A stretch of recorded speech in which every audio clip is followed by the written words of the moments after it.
presenta. A partir de este momento, todas las voces se unen en una sola señal. RCR presenta Conexión 750 con María Alejandra Trujillo.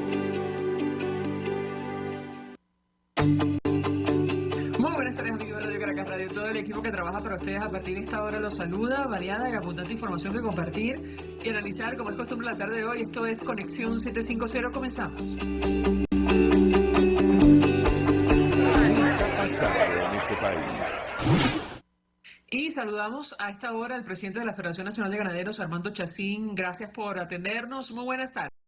Buenas tardes, por supuesto, y agradecido pues por compartir todo lo que pasa en el campo de Venezuela con su radioescucha, ¿no?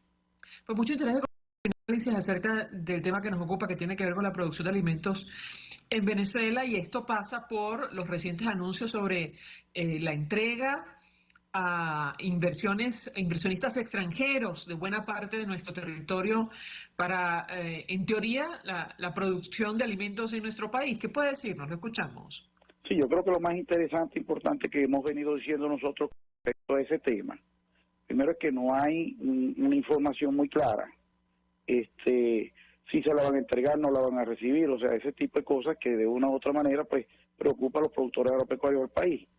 Y preocupa a los productores agropecuarios del país en cuanto a que en Venezuela no se ha manejado, ni se ha empezado a trabajar, ni se le ha dado respuesta al conflicto de más de 500 unidades de producción que nosotros hemos puesto en la Asamblea Nacional, en el INTI, para que de una u otra forma se le vaya buscando respuestas a algunos derechos que fueron violados de productores agropecuarios que venían trabajando en el campo venezolano y que en vista de las expropiaciones, expoliaciones e invasiones, hoy pues esos productores agropecuarios quedaron totalmente sin amparo y sin respuesta, y también a muchas solicitudes que han hecho ya los tribunales para desalojo de alguna unidad de producción, que ha habido un desacato para poder desalojar esa unidad de producción. Así que creo, y el llamado más bien es al presidente de la República, a que nos sentemos, a que debatamos y a que solucionemos el tema de el conflicto de tierra en Venezuela, antes de traer, por supuesto, un ingrediente más que de una u otra forma, no garantiza tampoco la alimentación en el país. Aquí los que hemos garantizado la alimentación en el país, a pesar de todas las vicisitudes y todo lo que hemos enfrentado durante esta larga crisis y mantenida crisis, han sido el productor agropecuario venezolano, que a través de la adversidad seguimos produciendo. No hay falta de carne en Venezuela, no hay falta de leche, el tema es que no hay poder adquisitivo para poder comprar la carne y los lácteos más económicos de Latinoamérica. Ahora, ustedes decían en una declaración, me corregirá si me equivoco, lo tomó el portal Analítica, que efectivamente expresaba preocupación por este anuncio de la supuesta entrega de 1 millón de hectáreas a Irán, cosa correcto, que está poco clara, mientras no se resuelven los problemas de la seguridad jurídica en estados como Barinas, por ejemplo. ¿Qué puede decirnos? Lo escuchamos. Estamos claros, eso es prácticamente lo que manifesté en la intervención. O sea, ¿para qué traer más problemas a Venezuela sin resolver los problemas que hay del conflicto de la tierra? O sea, Barinas tiene problemas, en Apure hay problemas, en Zulia hay problemas. O sea, son más de 500 casos que pusimos nosotros, que deben de tener alguna respuesta del INTI, del Ministerio de Agricultura y Tierra y del Gobierno Nacional hacia venezolanos y extranjeros que en algún momento estaban produciendo alimentos para el país y que hoy, ya básicamente esas unidades de producción no están produciendo absolutamente ni siquiera un 5% de lo que producían antes. Estamos hablando de que nosotros teníamos la capacidad en la época de los 90 de tener el 95% de la carne con un consumo per cápita de más de 55 kilos de carne.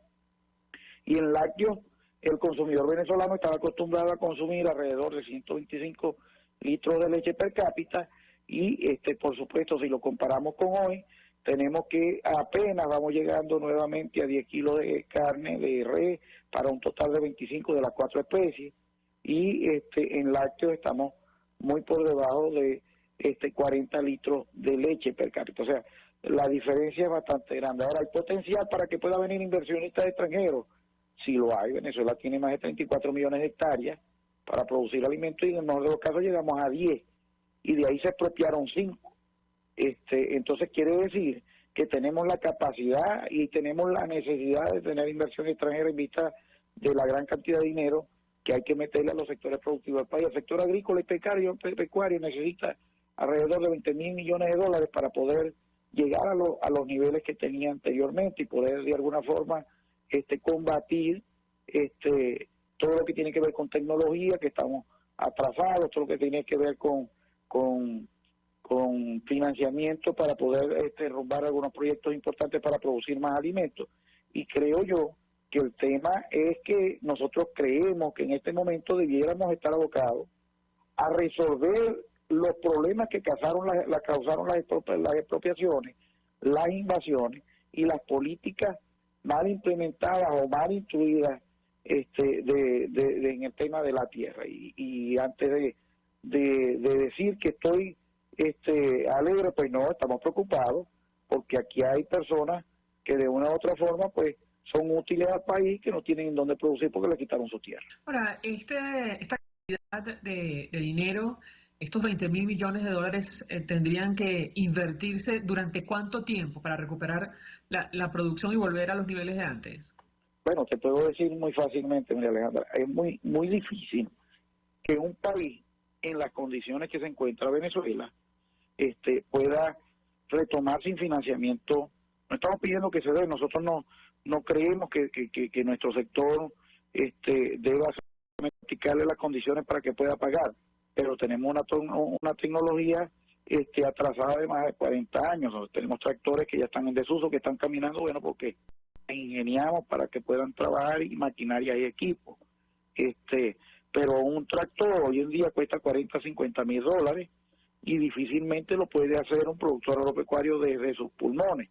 Entonces se necesita maquinaria, se necesita equipo, se necesitan tecnologías en la ganadería como la inseminación, trasplante de embrión, y eso de alguna u otra forma debe ser impulsado con política financiera para que se puedan invertir. Además, por supuesto, la infraestructura que tenemos nosotros está bastante golpeada, no solamente en las casas o en los corrales, sino los caminos, las vías de penetración, básicamente abandonadas, y que bueno, se están haciendo grandes esfuerzos para que un productor pueda llevar sus alimentos al mercado. Y no hablemos del tema de los servicios de electricidad, que bueno, que sabemos que las áreas rurales son las que han llevado el más duro peso. Entonces se necesita ese dinero para impulsar en varios aspectos lo que es el tema de la ganadería, que nos compete a nosotros, para que nosotros podamos avanzar. Venezuela tiene un potencial enorme para producir alimentos para 100 millones de personas,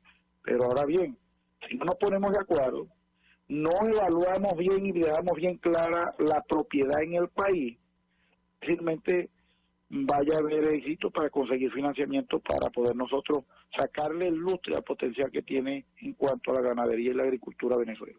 Justo quería preguntarle, porque da la impresión de que si no son resueltos los problemas estructurales, es difícil pensar en la inversión extranjera en Venezuela. Usted mencionaba en una entrevista, por ejemplo, lo que ocurre con la inseguridad jurídica, la escasez de combustible. A esto yo agregaría el casi inexistente acceso a crédito. ¿Qué puede decirnos? Lo escuchamos. Sí, Venezuela no es nada fácil, ¿no? Aún teniendo las tierras más económicas de Latinoamérica, porque no tienen un valor explícito en cuanto y no tienen tampoco una seguridad jurídica que las ampare. A pesar de que está en la Constitución, bueno, tenemos problemas en los registros para poder vender o comprar los predios, porque hay que pedir una autorización que nunca llega, que se convierte en una cabala, y que bueno, estamos buscándole vías para que eso se solucione, inclusive la vía jurídica, tratar de buscar, porque creemos que es inconstitucional, porque la propiedad tiene varias particularidades, entre eso la disposición. Si nosotros no podemos disponer de un bien en cualquier momento, única y exclusivamente, ya no se puede llamar propiedad, es algo como prestado, y que creemos que una de las garantías de que la gente se aboque a producir, que se aboque a invertir, que se aboque a buscar recursos, que se aboque de alguna forma a meterse en el negocio, es que lo mío debe ser mío, pues puesto por la propiedad, y que de una u otra forma eso no está garantizado en este momento para los productores agropecuarios ni para muchas actividades económicas en Venezuela. Entonces eso trae como consecuencia, por eso que yo digo, hay que aclarar, dejar bien claro si el país quiere inversión, si la necesita, que estamos claros que la necesita, y los que nos quedamos aquí estamos dispuestos a seguir en Venezuela, pues tenemos que seguir trabajando ese tema, porque lamentablemente ese es un tema que causó terror y que los capitales en Venezuela se salieron o se fueron, porque los capitales pues de alguna forma son elementos que son de mucho nerviosismo y que tienen donde poderse invertir en otros países que les den otras garantías. Yo creo que eso hay que crearlo y generarlo en Venezuela. Y no me da ninguna mortificación decirlo. Yo creo que hoy estamos convencidos de que eso, para que pueda avanzar, que Venezuela, para que pueda avanzar de alguna forma, tienen que dar una respuesta inmediata a ese tema, porque creo que allí está una tranca para todos. Ahora bien, en el campo venezolano hay cantidades de problemas, inseguridad jurídica, Si tenemos allí problemas con la comunicación, estamos conversando con el presidente de la Federación Nacional de Ganaderos, Armando Chacín. Nosotros de momento vamos a la pausa y al regreso venimos con más. Usted está viendo Conexión 750 con María Alejandra Trujillo. Solo por RCR 750, porque lo bueno une. Puedes seguirnos en nuestras redes sociales. En Twitter, @RCR750, la radio que se ve. Mensaje del ingeniero José Peraza, tesorero del FONPRES CIB. Estimado colega ingeniero arquitecto y profesional afín, el Colegio Ingeniero de Venezuela y el Fondo de Previsión Social, preocupado por la salud de tu familia, ha diseñado un sistema de salud integral que coloca a tu disposición y que contiene asistencia primaria de salud, ambulancia, hospitalización, cirugía, oftalmología, dermatología, fisioterapia, psicología, odontología, farmacia y funeraria. Para mayor información, visítanos a nuestros portales cib.net.be, FONPRESCIB.net.be, Colegio de Ingenieros de Venezuela, construyendo el futuro. Y ahora quiero hablarte de Comercializadora Prada, y ya de solo nombrarlo se me hace agua la boca, porque Comercializadora Prada son los más frescos quesos y embutidos que te llevan a tu casa. Todos los quesos, todos los embutidos, y como cuentan con proveedores exclusivos, te resulta mucho más económico. Llámalos ya, 0424-134-6035, en Instagram wprada.be. Comercializadora Prada, todo en quesos y embutidos con la mejor relación precio-sabor. Una ventana para las propuestas y denuncias de las comunidades populares de Venezuela. Evelyn Martínez y la red de ciudadanos llegan debatiendo problemas y promoviendo soluciones. Es el Radar de los Barrios. Por la autonomía de los movimientos sociales que no pueden ser complementos de partidos o gobiernos. El Radar de los Barrios, de lunes a viernes, a partir de las 10 de la mañana, por RCR 750 AM.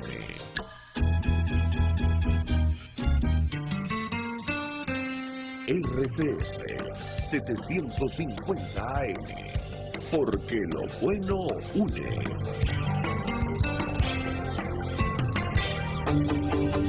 El poder de la comunicación en tus manos.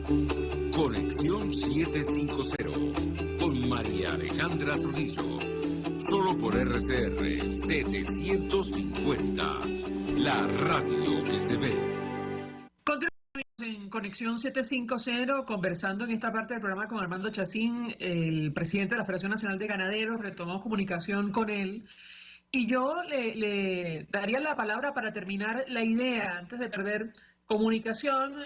Hablaba justamente acerca de los problemas estructurales que, si no son resueltos, probablemente no van a favorecer o facilitar la inversión extranjera en materia de producción de alimentos en nuestro país. ¿Correcto? ¿Lo escuchamos? Sí, es correcto. El tema del abigeato, como te decía, y de inseguridad en el campo, en las áreas rurales, hay una ley que se metió a la Asamblea Nacional, que introdujimos nosotros para que fuera reestructurada, que es la Ley de Protección a la Actividad Ganadera, que puede ser un elemento para combatir la delincuencia en el campo venezolano, en vista de que hay más de 500.000 animales que desaparecen anualmente por el tema robo, y muchos de ellos pasan en Colombia. Tenemos casos en Apure de rebaños completos que han pasado al vecino país y no hemos tenido absolutamente ninguna respuesta. Lo mismo pasa en el Zulia y así sucesivamente. Entonces, cada uno de esos problemas nosotros hemos puesto una solución hacia esos problemas. Lamentablemente, pues, las respuestas son muy lentas y el deterioro del país es muy grave. Sin embargo, bueno, mantenemos los productores agropecuarios, los que quedamos, los que tenemos tierra, los que tenemos elementos, los que podemos todavía aguantar, produciendo alimentos en Venezuela, tanto carne como leche, en vista de que aquí en Venezuela difícilmente pueda venir nadie a traer carne más económica y que por supuesto pueden traerla, pero va a ser muchísimo más costosa que la carne y la leche que nosotros producimos en el país. Así es que yo creo que lo más interesante, lo más importante, es que las respuestas están viniendo para que la gente pueda conseguir del lado dentro del territorio soluciones y esperanzas a futuro y que no se nos sigan yendo los jóvenes que hacen falta en el país para poder de alguna forma enrumbar los proyectos que tenga Venezuela.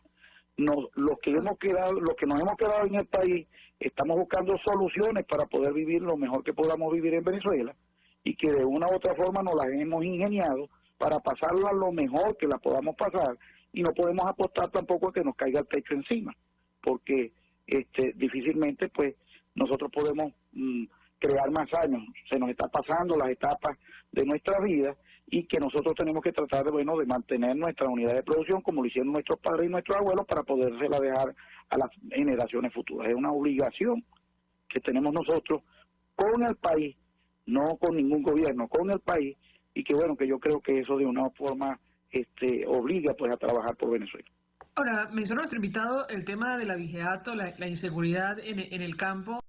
¿Qué puede decirnos sobre lo que ocurre con las alcabalas? Una situación, si me permite, francamente escandalosa a la luz de las denuncias, sobre todo que hemos podido ver en redes sociales. Lo escuchamos.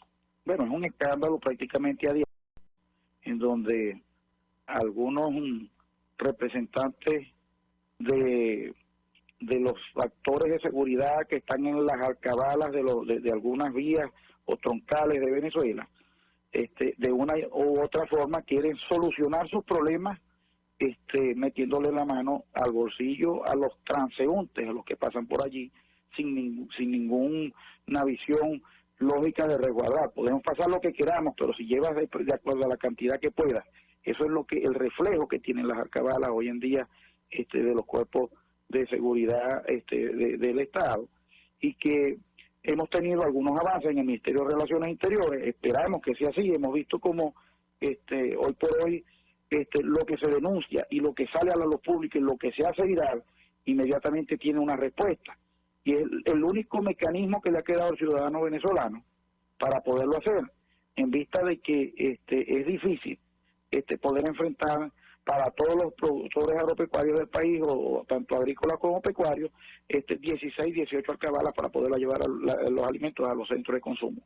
Yo creo que eso es, de alguna forma hay que cambiar e instruir las leyes, y no se le puede dejar al funcionario el libre albedrío para que le pueda perjudicar a cualquier persona que vaya de bien por una alcabala por cualquier hecho, y lo vayan a someter a la fiscalía y pueda pasar más días detenidos de los que tiene que pasar una persona inocente, en vista de que bueno, esas facultades se las han dejado a los funcionarios, a cualquier funcionario.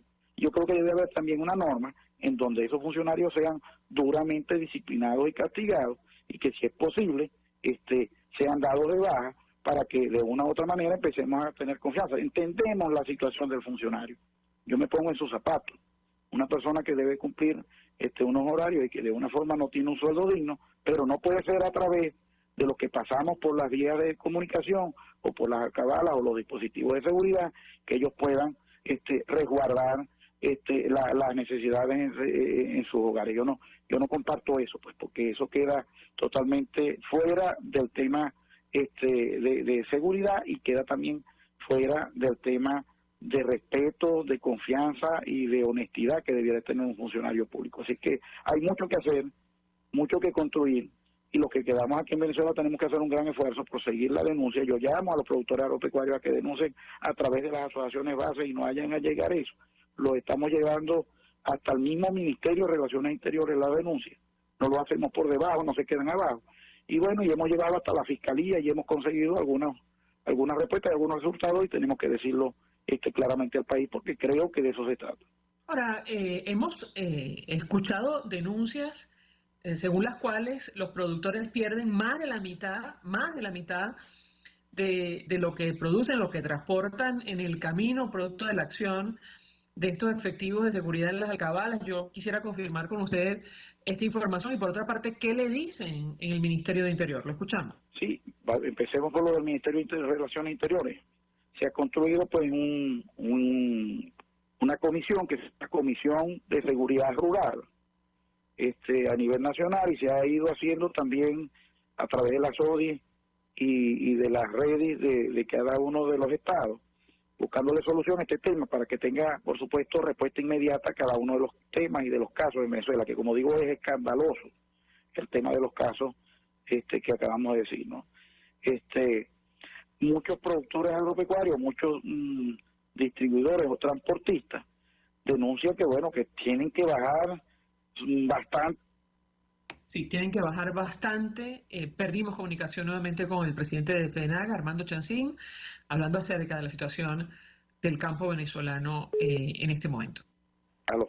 Sí, perdone usted, le doy un par de minutos para que termine la idea, pero ya sabe cómo es esto de los celulares en Venezuela, no se retire. Y es que donde estoy yo no hay CanTV, o sea, muchos años nosotros no tenemos ninguna línea de CanTV. Retomamos comunicación con Armando Chancín, presidente de FEDENAGA. Perdimos el contacto, pero quisiera darle la palabra para terminar la idea. Usted decía, entre otras cosas, por lo que pudimos escuchar, que tenían que entregar parte del producto en las alcabalas. ¿Qué puede decirnos? Lo escuchamos. Sí, totalmente, eso es evidente, no, eso no se hace tampoco en lo oscuro, eso se hace en lo claro, en la carretera, ¿no? Evidentemente, bueno, eso pasa y lo vemos claramente en muchos dispositivos de seguridad en donde cualquier cosa aplica para que tú tengas que bajarte allí con algo de mercancía o con algo de dinero, y eso gracias a Dios, como te decía, en el ministerio conseguimos por lo menos unas puertas y se está trabajando. Esperamos que tenga resultados positivos, porque bueno, termina pagando eso el consumidor final o el productor agropecuario perdiendo producto.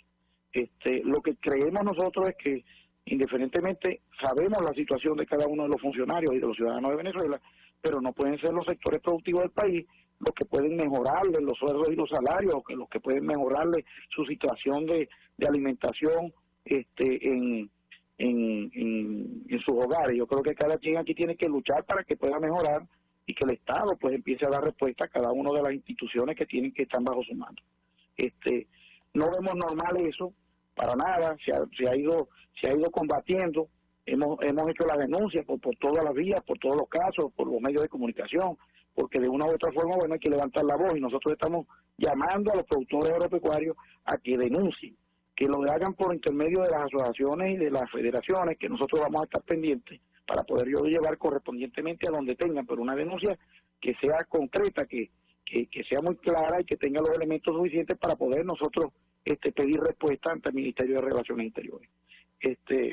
Yo creo que eso, de una u otra forma, bueno, es otra de las malas rachas que tienen los sectores productivos de Venezuela, pero bueno, nos quedamos aquí, tenemos que tratar de combatir todo lo malo, que no es fácil, hay muchas cosas malas, pero bueno, Venezuela tiene muchas cosas también para los venezolanos buenos. Yo creo que tenemos oportunidades aquí que no tenemos en otro país. Difícilmente yo me vuelvo productor agropecuario en ningún país del mundo, no tengo la capacidad de comprar absolutamente nada ni de trabajar allá, además que no conozco las leyes.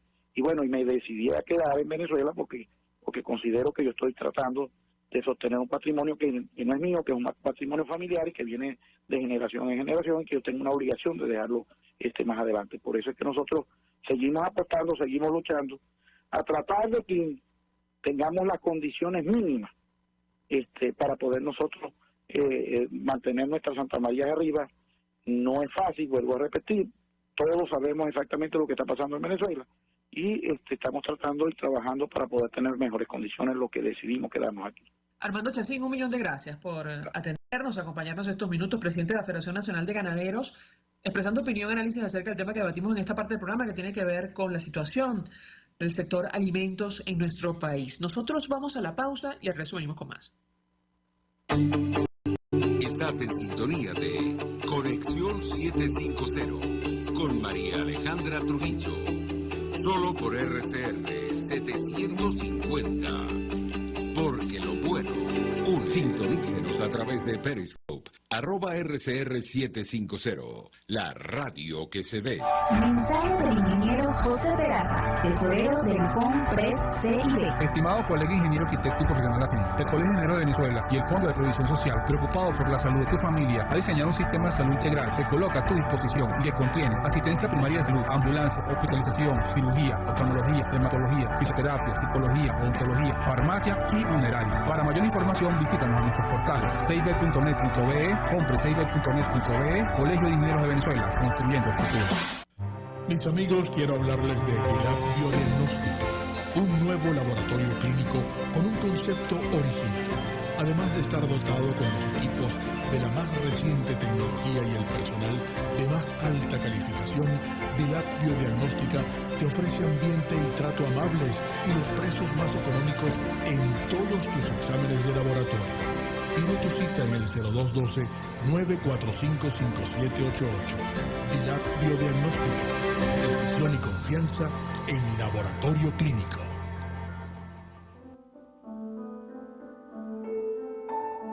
La Academia de Ciencias Físicas, Matemáticas y Naturales presenta El progreso tiene su ciencia. Hoy presentamos Tobías Láser y el Jardín Botánico de Caracas. El Jardín Botánico de Caracas está ligado al venezolano Tobías Láser, quien fuera su artífice y protector hasta su muerte en 2006. Tobías Láser nació en 1911 en el estado Falcón. Fue médico cirujano de profesión, pero su verdadera pasión fue la botánica. En 1945 propuso a los planificadores de la ciudad universitaria la idea de construir un jardín botánico en el Lindero, que por la pendiente de sus colinas no parecían terrenos adecuados para la construcción de grandes edificaciones. Tobías Láser lo concibió como un reservorio de la flora original del antiguo Valle de Caracas.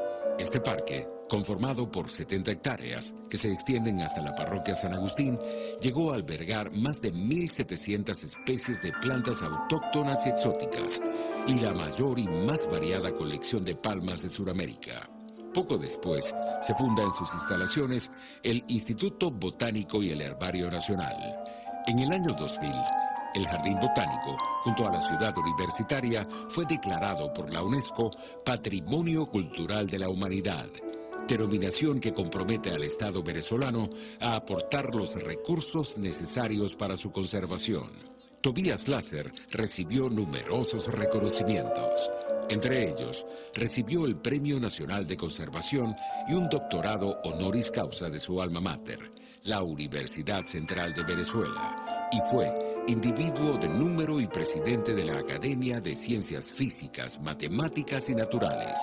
Hoy, que el Jardín Botánico ha sido abandonado a su suerte, es aún más importante recordar al maestro Tobías Láser y su gran obra. El progreso tiene su ciencia. La Academia de Ciencias Físicas, Matemáticas y Naturales presentó El progreso tiene su ciencia. RCR 750 AM. Porque lo bueno une.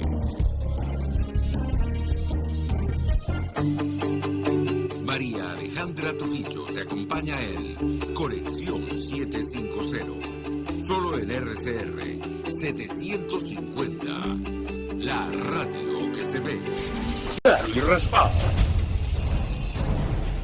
Y nuestro invitado a esta hora nos acompaña Hasler Iglesias, quien es miembro de la Dirección Nacional de Voluntad Popular. Gracias por atendernos. Muy buenas tardes. Buenas tardes, María Alejandra. Gracias a ti por la invitación. Pues mucho interés de conversar con nuestro invitado acerca del tema que nos ocupa, que tiene que ver con las primarias de la plataforma unitaria.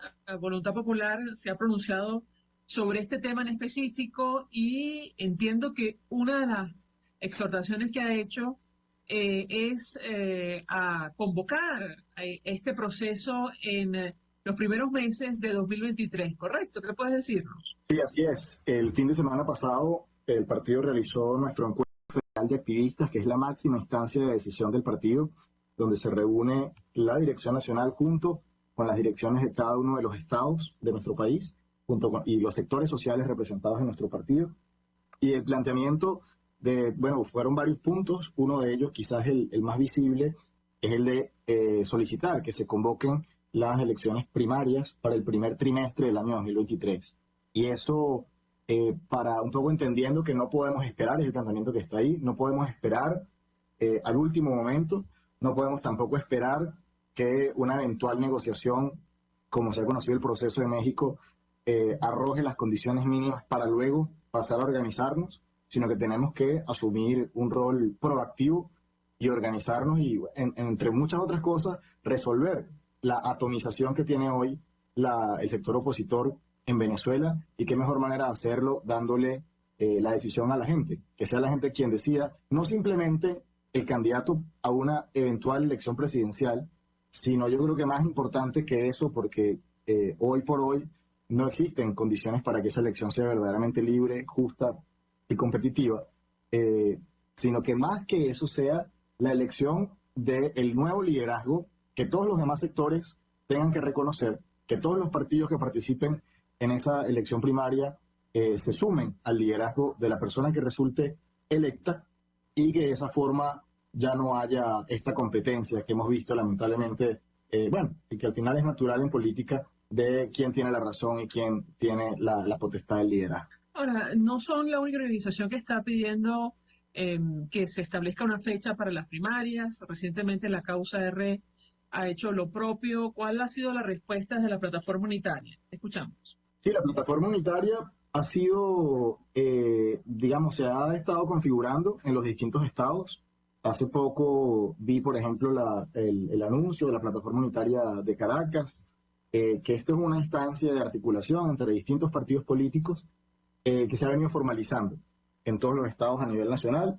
Todos ellos, además, lo que he podido ver, exigen, solicitan o apoyan la realización de estas elecciones primarias, y otros sectores que no están representados tampoco en la plataforma unitaria, como puede ser Fuerza Vecinal, o incluso el partido de María Corina 20, incluso con sus matices la Alianza del Lápiz, y otras organizaciones políticas han manifestado estar dispuestos a participar en un proceso de elecciones primarias. De manera que, asumimos que la plataforma unitaria, como la coalición más numerosa de partidos, y además con su comisión de primarias ya instalada, debe ser en la que en los próximos días, lo más rápido posible, establezca no solo la fecha, sino de nuevo pues todos los procedimientos y metodologías para quienes quieran ser candidatos, y quién va a ser sobre todo el ente rector de este proceso. Desde Voluntad Popular hemos planteado que sea autónomo e independiente, es decir, sin depender del Consejo Nacional Electoral, y que puedan participar quienes están en el exterior, que sin duda es una población que tiene derecho a votar en este proceso, y un derecho que el régimen ha negado durante años, y sería ilógico que la misma Alternativa Democrática lo niegue también. Ahora, sobre el tema de las primarias, ha trascendido que ustedes, como otras organizaciones, están en un proceso interno para elegir a quién representaría a la organización, y se ha mencionado la posibilidad de que el presidente encargado, presidente de la Asamblea Nacional Legítima 2015, Juan Guaidó, se mida en nombre de Voluntad Popular. ¿Qué puedes decirnos sobre este punto en específico? Sí, sobre ese punto, pues llegado el momento, se hará el anuncio. Nosotros en este fin de semana lo que se anunció es que sí vamos a participar en ese proceso de elecciones primarias con un candidato propio, un candidato de Voluntad Popular. Desde ya estamos organizando todos los equipos para buscar ganar ese proceso y ser los abanderados de la Alternativa Democrática. Y en su debido momento será el anuncio del nombre de ese candidato. Por ahora el trabajo no se está haciendo comunicacionalmente ni operativamente en función de un nombre, sino de la organización como tal, y ya en los próximos meses esperamos poder hacer el anuncio de quién será ese candidato. Reformulo la pregunta, Hasler. ¿Es esa una posibilidad que Juan Guaidó represente a Voluntad Popular en las primarias o no se ha discutido? Sí, una posibilidad lo es. Nosotros en el partido tenemos varios liderazgos nacionales, algunos dentro del país, otros en el exilio, y bueno, dentro de las diferentes opciones, sin duda Juan Guaidó es uno de los que cuenta con mayor reconocimiento y popularidad y apoyo de los líderes del partido. ¿Han establecido ustedes un mecanismo para elegir ese candidato o todavía no? Nuestros estatutos establecen que esa decisión la toma el equipo federal de activistas, es decir, una reunión similar a la que ocurrió este fin de semana tendrá que convocarse próximamente con el punto de seleccionar ese candidato. Pues se presentarán, si hay varias opciones o si termina siendo una sola, se presentaría en esa instancia y entonces recae en una votación interna donde tienen derecho a votar los miembros de la Dirección Nacional y los coordinadores regionales de cada uno de los estados, tanto de, digamos, los estados naturales de Venezuela, pero algunos estados nosotros los tenemos distribuidos en estados políticos. Entonces, el caso, por ejemplo, del estado Apure, y ahí tenemos 2 coordinadores regionales que tendrían su derecho a voto en este proceso. Uno de los temas que nos llama la atención es el papel de la comunidad internacional. Ustedes hablan de un apoyo, entiendo, activo de cara a este proceso. ¿Esto en qué consistiría? Y por otra parte, hablan de seguir presionando para que, digamos, haya condiciones, las condiciones planteadas en el informe de la Unión Europea, entiendo, de cara a unas presidenciales. ¿Qué puedes decirnos? Sí, creemos que el rol de la comunidad internacional es fundamental para proveer a este proceso de credibilidad y legitimidad. El régimen no va a escatimar esfuerzos en atacar este proceso, en atacar su veracidad, en atacar su fiabilidad, y queremos que esté la comunidad internacional involucrada. Tanto, idealmente sería que pudieran estar presentes físicamente en Venezuela como observadores, en caso de que eso no fuese posible, porque el régimen así lo impidiera. Si pudiésemos desplegar, como se han hecho en otras elecciones, a través de organizaciones no gubernamentales que apliquen los protocolos y las metodologías, bien sea de la Unión Europea o de la OEA o de otras organizaciones como el Centro Carter, etcétera, que puedan aplicar las metodologías de observación y luego sean entonces estos funcionarios quienes digan qué vieron y qué evidencias tienen de este proceso. Aquí, sin duda, bueno, para el voto en el extranjero va a hacer falta apoyo de muchas organizaciones, tanto políticas como sociales, de la diáspora o de, digamos, amigos de la diáspora. Hay muchas organizaciones en otros países que se han dedicado a apoyar a los venezolanos que están fuera de Venezuela y que pudieran colaborar con este proceso. Y dentro, fundamentalmente, pues ayudar en materia de credibilidad, de seguimiento, incluso de protección. Hemos visto, bueno, toda la cantidad de excesos que ha cometido el régimen, no descartamos que lo sigan cometiendo, y es distinto cometerlo contra un proceso aislado, digamos, a hacerlos contra un proceso seguido de cerca por toda la comunidad internacional y por toda la región. Ustedes hablan de un acuerdo para la gobernabilidad y además un plan de reconstrucción nacional que garantice la participación plural de todos los sectores del país. Yo te pediría un comentario sobre este punto en específico. Ustedes plantean esta elección de un candidato, eventual candidato presidencial, como también la elección de un líder de la alternativa. ¿Qué puedes decirnos? Te escuchamos. Sí, sobre el tema del plan de gobierno, nosotros, y aquí creo que hay que un poco revivir el espíritu de lo que fue el pacto de Punto Fijo, o lo que han sido muchos otros acuerdos de transiciones a la democracia en muchos otros países, donde el caso de Chile, por ejemplo, donde más allá de las diferencias ideológicas o de visión política de lo que se debe aplicar luego de que salga el régimen, haya un marco común mínimo que, independientemente de cuál sea el candidato, independientemente de su ideología, de su partido o de su tendencia y de su visión, que comparta y que impulse ese plan de gobierno en conjunto y de común acuerdo que sea representativo de todos los sectores. Eso creemos que no solo va a dotar, primero habría que construir ese acuerdo, ¿no? Y hacerlo de manera amplia y transparente, y por otro lado va a dotar a ese eventual gobierno de transición con un apoyo y un respaldo de larga data. No se va a tratar simplemente de un apoyo coyuntural donde, bueno, luego algún partido se molestó con alguna decisión y se retira de la alianza, sino que hay un compromiso de todas las partes, tanto del que gana como del que los apoyan, de sacar adelante ese plan de gobernabilidad común. Y en materia del liderazgo, sí, yo creo que el limitarlo exclusivamente a elegir un candidato presidencial sería entrar, y en mi manera de ver, de manera adelantada a un proceso electoral, cuando hoy no tenemos garantía de que se pueda llamar de esa manera. Hemos visto en Venezuela procesos donde la gente ha salido a votar que no han contado con las garantías mínimas para ser considerados procesos electorales transparentes. De ahí, por ejemplo, que en el año 2018, ese evento donde Maduro anunció ser elegido como presidente fuese desconocido por toda la comunidad internacional y un poco y por la misma población venezolana, y sentara las bases para que Juan Guaidó ejerciera como presidente encargado. Entonces hoy lanzarnos, si bien hay que hacerlo, hay que tomar decisiones rápidas y en primera línea, hacerlo de manera demasiado acelerada puede generar que el ambiente y la estrategia se convierta simplemente en una campaña electoral, donde lo que se discuta sea el marketing político y los mensajes de campaña y las estrategias y las rutas y en qué estados va a comenzar la campaña y dónde va a cerrar y cuál va a ser el eslogan y cuál va a ser el jingle. Y Venezuela hoy no está para eso. Hoy Venezuela está, primero, para reconstruir una fuerza social y política que le haga frente al chavismo, una fuerza que se ha visto atomizada por distintas razones, desde diferencias internas hasta la participación del régimen por la vía de la coacción, de la persecución, incluso de la captura de intereses, pudiéramos decir.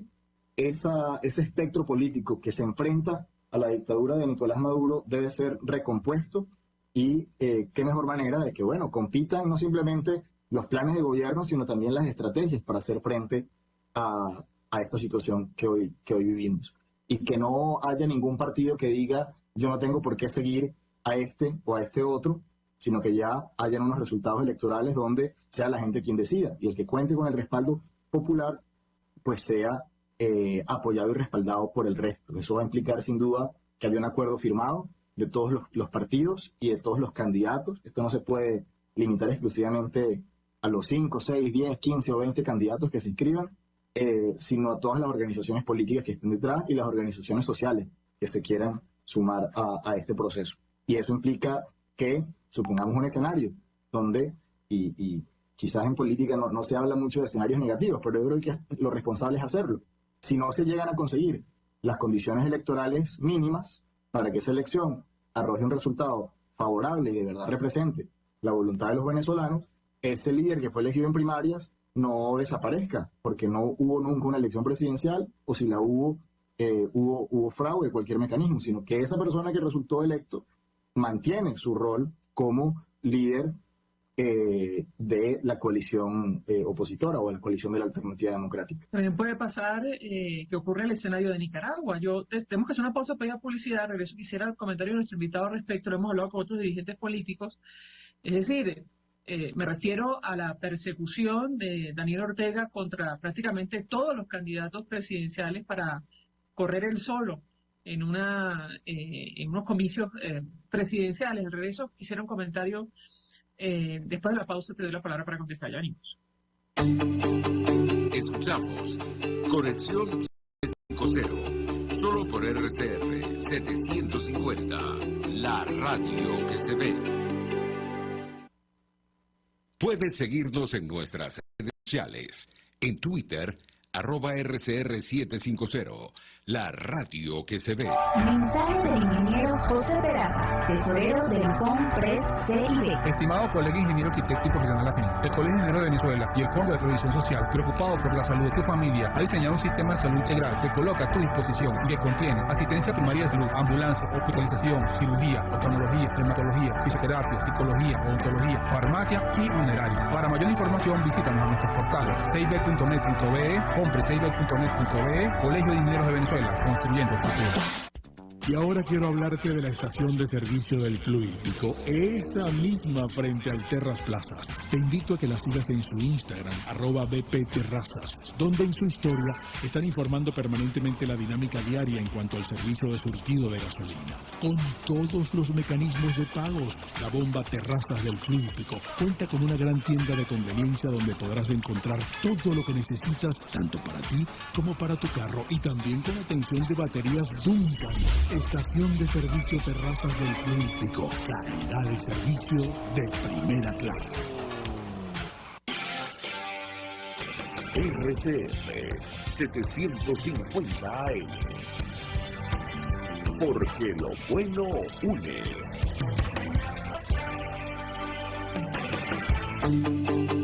El poder de la comunicación en tus manos. Conexión 750 con María Alejandra Trujillo. Solo por RCR 750, la radio que se ve. Continuamos, amigos, conversando con Hasler, presidente de la Dirección Nacional de Voluntad Popular. Y yo les hago una inquietud antes de hacer la pausa para ir a publicidad, que tiene que ver con los posibles escenarios, efectivamente, que la plataforma unitaria o los partidos que entendemos quieren un cambio en el país tienen que plantearse de cara a unos comicios presidenciales. Yo le comentaba el caso de Nicaragua, hemos hablado con otros dirigentes políticos, no sé si fue motivo de discusión en el marco de esta reunión de activistas de Voluntad Popular, pero en todo caso, ¿cuál es la posición de nuestro invitado al respecto? Lo escuchamos. Sí, sin duda. Lamentablemente es un ejemplo de qué tan lejos pueden llegar para aferrarse al poder este tipo de regímenes, ¿no? En Nicaragua metieron preso a todos los candidatos que se enfrentaban a Ortega en las últimas elecciones presidenciales, y hoy por hoy, incluso cuando no hay un proceso electoral, están arremetiendo contra la Iglesia Católica simplemente por denunciar los excesos y los abusos, y llegando a niveles nunca antes vistos, como es impedir las celebraciones de las misas, impedir el acceso a los templos y hasta detener a obispos, ¿no? En Venezuela eso pudiese pasar, sí, y creo que tenemos evidencia de qué extremistas puede llegar a ser el régimen venezolano a la hora de aferrarse al poder. Hemos visto, y aquí seguramente recordaremos todos historias muy dolorosas de asesinatos, de persecuciones, de torturas, de cárcel, de inhabilitación, y de incluso allanamiento, de quemas de oficinas políticas, etcétera. O sea, no descartamos que el régimen no solo vuelva a hacer las cosas que ya ha hecho, sino que llegue a nuevos niveles. Y por eso la presión es que ya incluso este tema de elegir quién puede ser candidato y quién no, lo han venido haciendo por la vía de los hechos.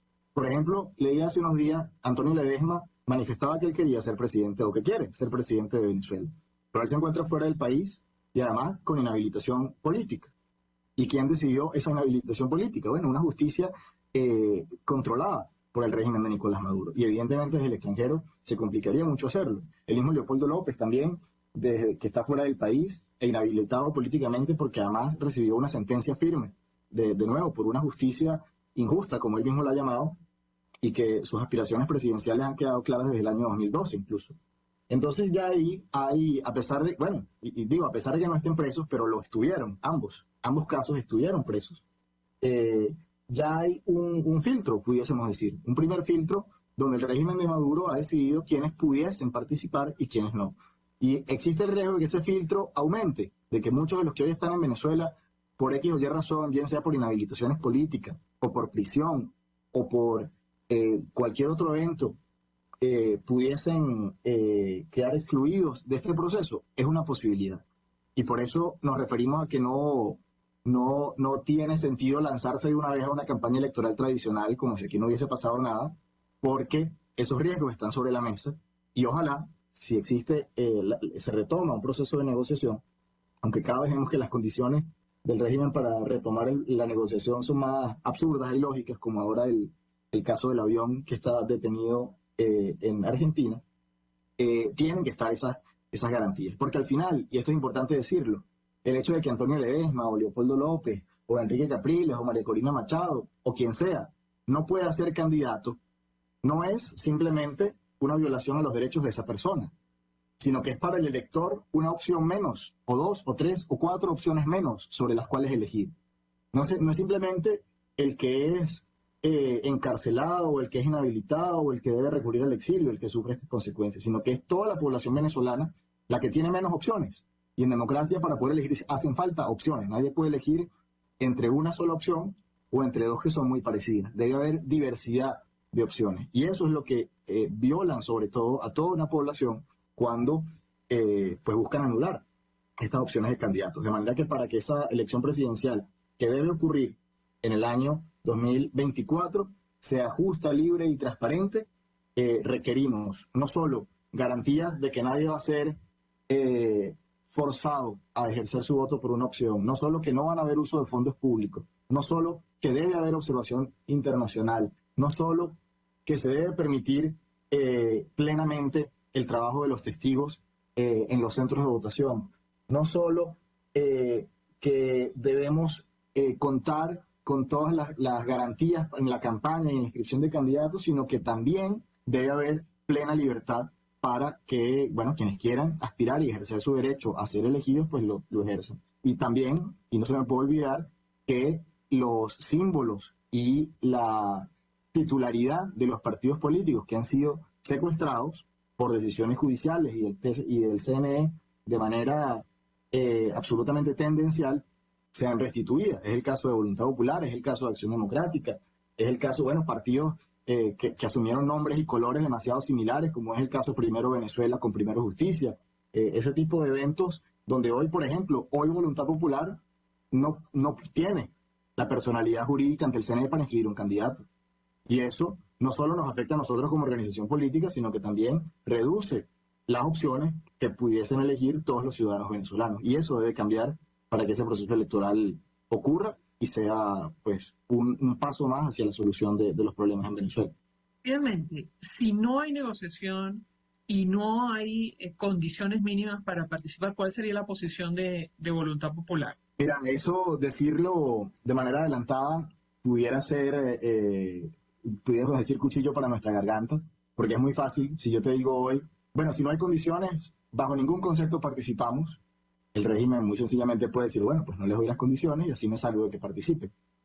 Al final eso es una decisión estratégica. Participar en procesos sin condiciones, cuando está enfocado en una estrategia de generar en eso una palanca que abra el proceso de transición, puede ser una estrategia útil.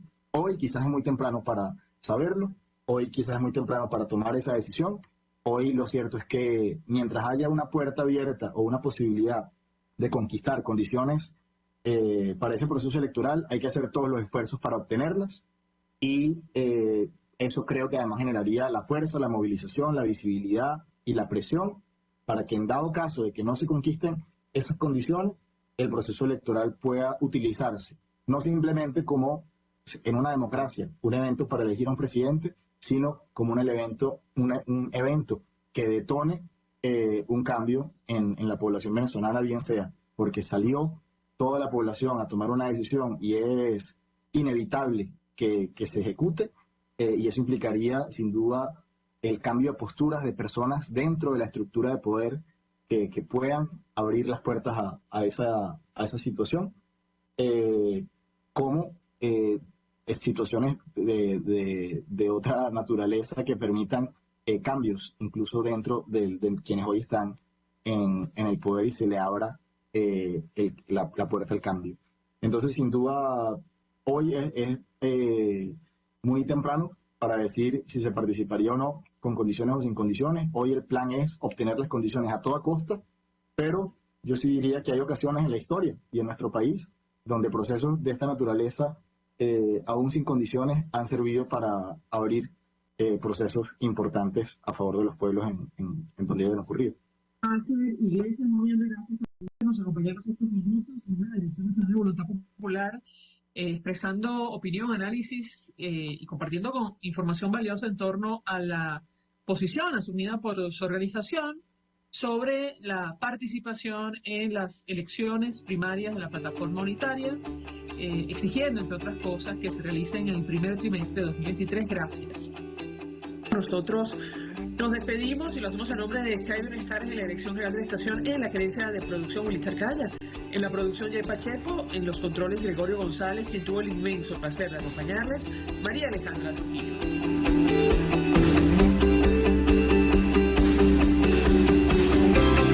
El Fondo de Previsión Social del Colegio de Ingenieros de Venezuela presentó. RCR presentó Conexión 750 con María Alejandra Trujillo. Solo por RCR 750. La radio que se ve. RCR 750 AM. Porque lo bueno une. El siguiente espacio educativo dirigido a niñas,